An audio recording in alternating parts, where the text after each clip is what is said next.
दोस्तों नमस्कार। मैं कैलाश कुशवाहा आप सभी लोगों से आज एक ऐसे उद्योगपति के बारे में चर्चा करेंगे जिन्होंने अपने संघर्ष के दम पर ये सिद्ध कर दिया कि बिना पैसे से भी एक बड़ा बिजनेसमैन बना जा सकता है। एक इंसान के अंदर सच्ची नीयत हो और जोखिम उठाने की क्षमता हो तो वो निश्चित रूप से आगे बढ़ सकता है और अपने जीवन में सफलता को हासिल कर सकता है।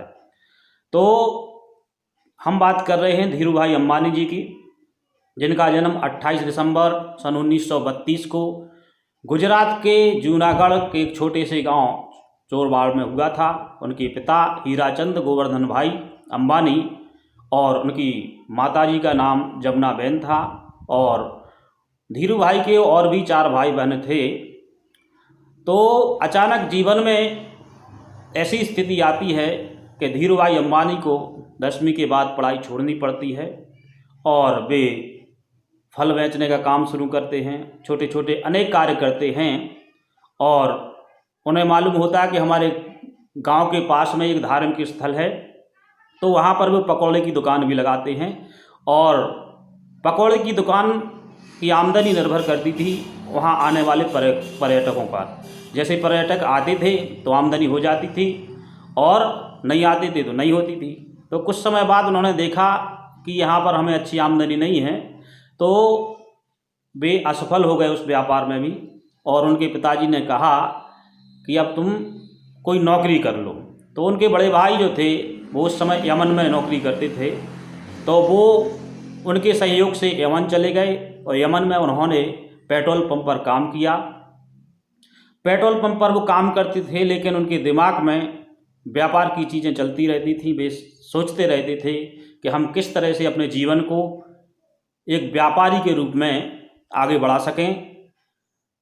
वहाँ के स्टाफ को उस समय 25 पैसे की चाय मिलती थी, लेकिन फिर भी धीरू भाई अंबानी वहाँ पास में एक बड़ी होटल होती थी तो उस होटल में चाय पीने जाते थे। जब उनके स्टाफ ने पूछा कि भाई वहाँ चाय पीने क्यों जाते हो, यहाँ तो 25 पैसे की मिलती है, वहाँ 1 रुपये की मिलती है, तो वो बताते थे कि वहाँ पर मैं चाय पीने इसलिए जाता हूँ ताकि मैं वहाँ जो बिजनेसमैन आते हैं वे बिजनेस और व्यापार के अनेक तरीकों में चर्चा करते हैं, तो उन तरीकों के बारे में मैं सीखना चाहता हूँ। मैं व्यापार की स्थितियों को जानना चाहता हूँ, गंभीरता से सीखना चाहता हूँ, इसलिए मैं वहाँ उस होटल में चाय पीने के लिए जाता हूँ।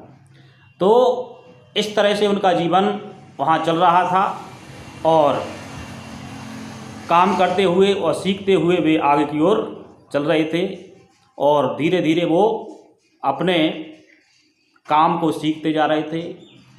इसके बाद क्या होता है कि उनके पास डिग्री ना होते हुए भी वो व्यापारिक जीवन में अनेक डिग्रीधारियों को अपने यहाँ नौकरी देते हैं और कुछ समय बाद क्या होता है कि वहाँ यमन में आज़ादी की लड़ाई शुरू हो जाती है और बहुत सारे भारतीयों को भारत वापस लौटना पड़ता है और जे भी वापस आ जाते हैं, जब वापस जो इंडिया आ जाते हैं तो इनकी इच्छा नौकरी पर नहीं रहती है, ये चाहते हैं कि हम कोई व्यापार खड़ा करें।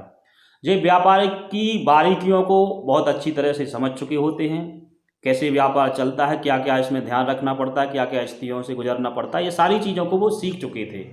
तो वो भारत में आकर के व्यापार शुरू करते हैं। व्यापार के माध्यम से वो देखते हैं कि विदेशों में भारतीय मसालों की बहुत मांग है और हमारे देश में पॉलिस्टर की बहुत बड़ी मांग है, इसलिए वो रिलायंस कॉमर्शियल कारपोरेशन की नींव रखते हैं। उनके पास पैसा नहीं होता है तो वो अपने मामा के सहयोग से इस काम को करते हैं। अब इस काम को लगातार वो आगे बढ़ाते हैं। इसके बाद क्या होता है कि वो रिलायंस के सूत के कारोबार में प्रवेश करते हैं और सूत के कारोबार में प्रवेश करने से वो बुलंदियों पर पहुंचते हैं। कुछ दिन बाद वो वहाँ के होलसेल बन जाते हैं। उस व्यापार में उनको बहुत जोखिम दिखाई देता है, तो उनके जो मामा होते हैं वो जोखिम उठाने के लिए तैयार नहीं होते हैं, इसलिए उन दोनों के रास्ते अलग अलग हो जाते हैं। इसके बाद क्या होता है कि उनको इसका कोई फर्क नहीं पड़ता है। और 1966 ईस्वी में रिलायंस टेक्सटाइल अस्तित्व में आता है और इसी साल वो रिलायंस के माध्यम से अहमदाबाद के नरोदा में टेक्सटाइल मिल लगा देते हैं और वहाँ पर अपना विमल के नाम से कपड़ा निकालते हैं। शुरुआत में उनका जो कपड़ा होता है वो नहीं चलता है, तो वो खुद मार्केटिंग उसकी करते हैं। इसके बाद उसकी ब्रांडिंग करवा करके और वो पूरे देश में विमल नाम से कपड़ा बेचना शुरू करते हैं और धीरे धीरे उनका विमल नाम का जो ब्रांड है वो प्रचलित हो जाता है और भारत के घर घर में विमल का कपड़ा बिकने लगता है। इसके बाद क्या होता है कि इन्हीं संघर्षों के बीच वो अपनी शादी कर लेते हैं कोकिलाबेन से और उनके 2 बेटे मुकेश अंबानी और अनिल अंबानी होते हैं और इसके साथ उनकी 2 बेटियां भी हैं जिनका नाम दीप्ति और मीना है। इसके बाद वो अपने संघर्ष के दम पर भारत के सबसे बड़े रिफाइनरी के मालिक बनते हैं और लगातार वो संघर्ष जारी रखते हैं।